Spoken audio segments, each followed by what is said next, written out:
Okay, well, hello everybody. I'm here to take you for a lap of the Euro Speedway Lausitz in the Mercedes 190E Cosworth. Here we go, off the line, and we're off. A little bit of tramping from the axle there as we head down the straight past the grandstand.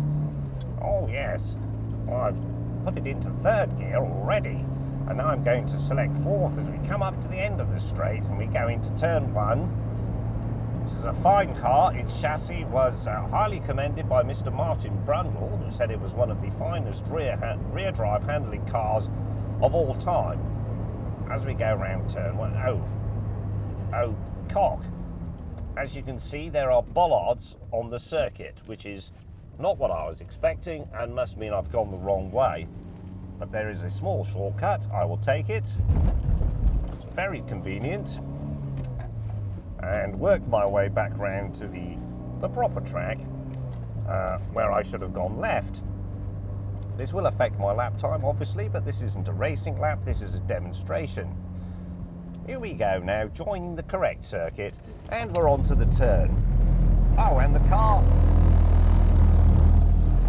car has done a spin and it has stalled.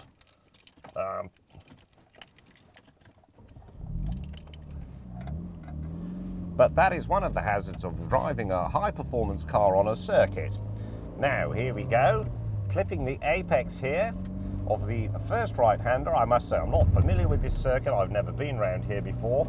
And now we turn into the left-hander as we go on into the section leading up to this bit, where I've dropped it down into second gear. Well, I was already there, to be honest.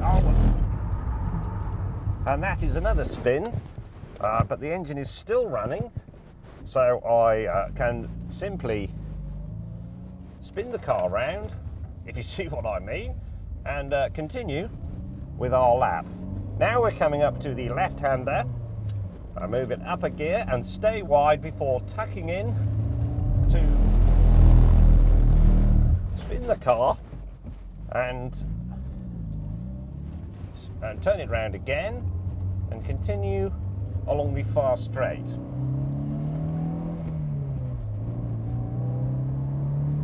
I'm slotting it into third gear and fourth. No, maybe that's third actually.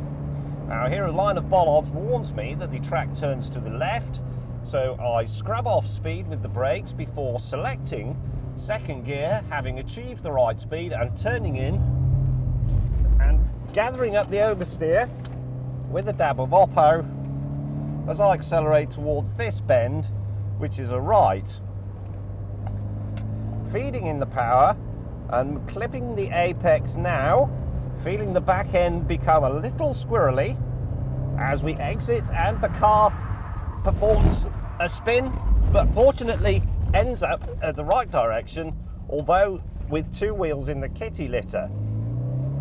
Now we are continuing down the far straight to the right-hander at the end. So I move to the left of the track, thus broadening the radius of the turn and allowing me to carry more speed into the bend. Braking at the 50 board, bollocks, it's actually a left-hander, but that's okay. I select the appropriate gear and turn in now, gathering up the incipient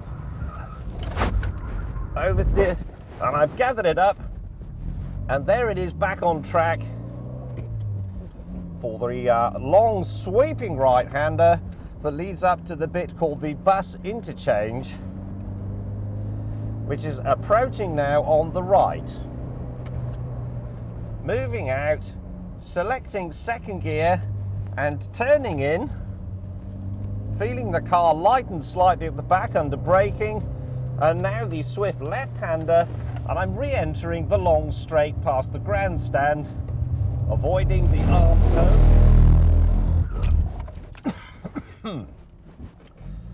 I'm now effectively going the wrong way around the circuit, but I shall simply go to the other end of the bus interchange. I hope there's nobody else out here in a high-performance car, and perform a U-turn in second gear.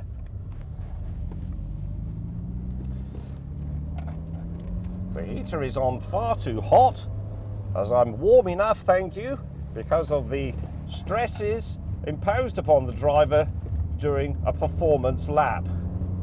And now I'm entering the curve leading to the straight, using all of the track, but avoiding the concrete wall to my right. And here you can see the speed climbing to 80 miles an hour, 85 miles an hour, and indeed 90 miles an hour. And now we are at 100 miles an hour, or the magic ton. And that completes our lap. I brake progressively, rather too late as it turns out, turn around the bollards in direct contravention of motorsport practice, fumble for the gear and re-enter the pits at the wrong direction. I hope you enjoyed that lap as much as I did.